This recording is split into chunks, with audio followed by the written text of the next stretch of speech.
Let's talk about Doomlings, a very silly game about the end of the world.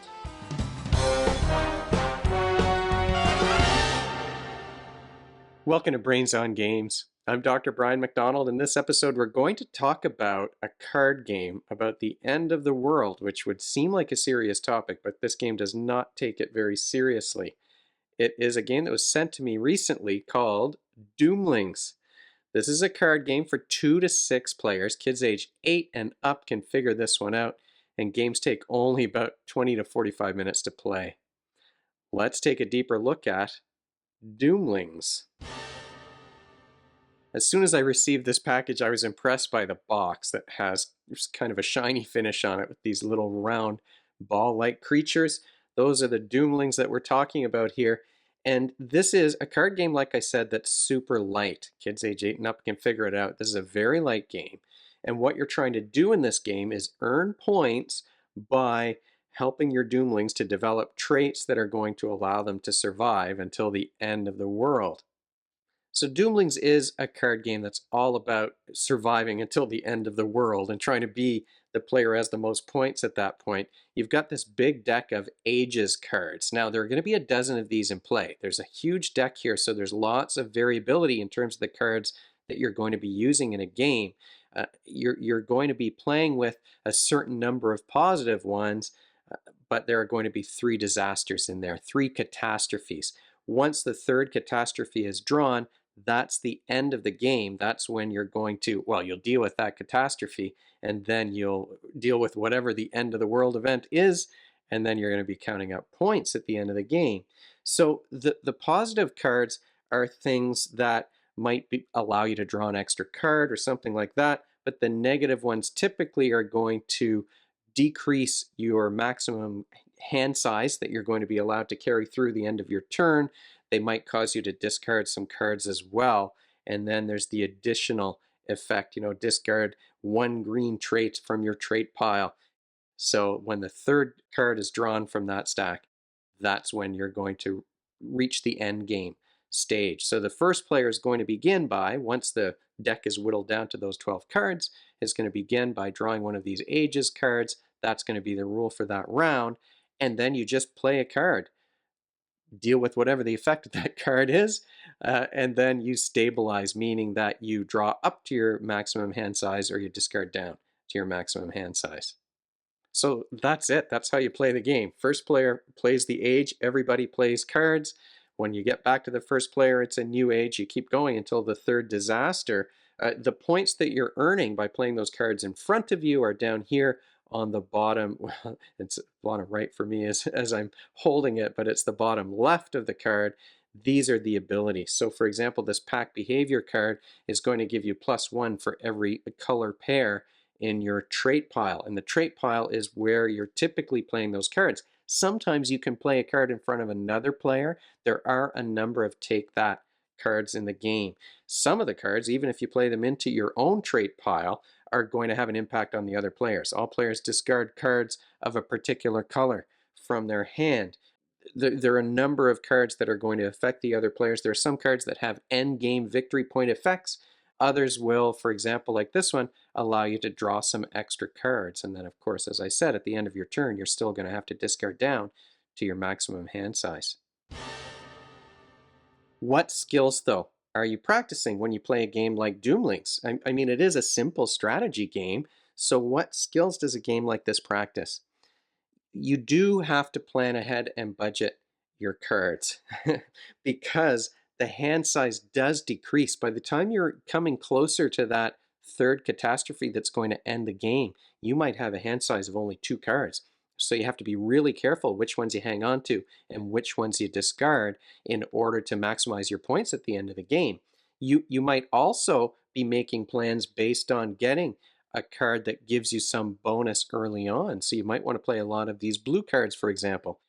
So you are planning ahead and budgeting based on the decreasing hand sizes. And those are examples of executive functioning skills. Planning and budgeting. The executive functions are the skills and behaviors that you need to work towards a goal. Any strategy game helps to practice and develop those skills. This is one that's simple enough for the younger kids, And the games are short enough that it does kind of hold your interest as you're playing through the game. Final thoughts about Doomlings. Well, this is a game that does have a lot of replayability. You saw how big the Ages deck is. You're only going to be playing with a few of those cards each game. But the trade deck is also very large. So you're going to there's lots of opportunities for different combinations of cards to come up, different traits to be played in front of you, and a number of different strategies, light strategies, to try out in this game. And this is just the base set. So there are already some expansions that add more cards to this package. And I showed you earlier that pack behavior card was kind of a bonus foil card that was in the box. I think there are other foil cards as well. But it is a game that does have a nice variety, even in the base set, because of that large number of cards. And the artwork is great. I mean, it's ridiculous, first of all. All of the Doomlings are just these little balls that sometimes have arms. They all have eyes and a mouth. So um, they're very expressive, despite the fact that they're just round circles. The artwork is fun. The card names and their effects are funny. There's flavor text on some of these things that was amusing to us. This was one that we really like, the Messiah card, which is an age card, which reverses the turn order so that the last comes first and the first goes last, which is kind of a fun little Messiah joke, I guess. It's sort of a joke. Based on the idea that the meek maybe will inherit the earth. But you've got this fun artwork. You've got funny, like there's a real sense of, even though it's about a serious subject, the end of the world, it's got a real sense of humor about it. So we really did enjoy that part of it.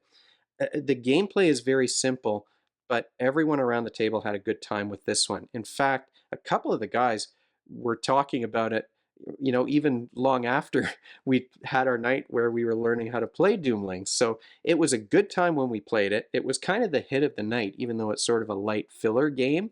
I think that it's so easy and simple to teach and quick to play that does kind of lend itself to being a good filler, a palate cleanser, so to speak, between heavier games. But this game was a big hit with our group, and the fact that there are expansions and you can add some cards. The other thing I should mention is that the rulebook says, if there are cards in this deck that kind of don't fit with your family's play style, pull them out. That's okay. They're not married to any of these cards in the deck. So if the take that elements are too much for your kids when you're playing the game, it's even suggested in the rules, take those cards out. And usually I'm not a big fan of take that in card games, but this one was funny enough and light enough, and the turns go quickly enough that none of those take that actions really spoiled the game for anyone. Sometimes you might feel like you were being a little bit mean when you played some of the cards, but really all of that stuff was minor, and Doomlings was a big hit.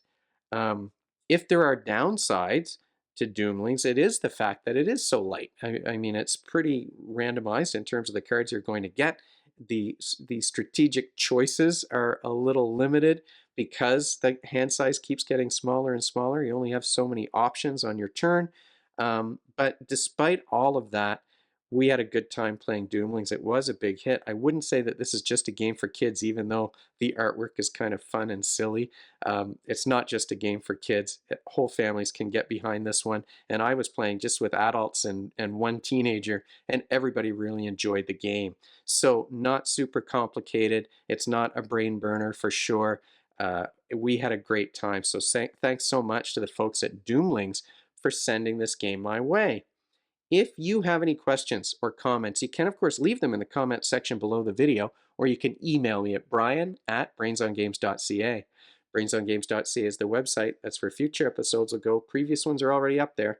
Brains on Games is the X handle and the Facebook page and the Instagram feed, so we're all over the place.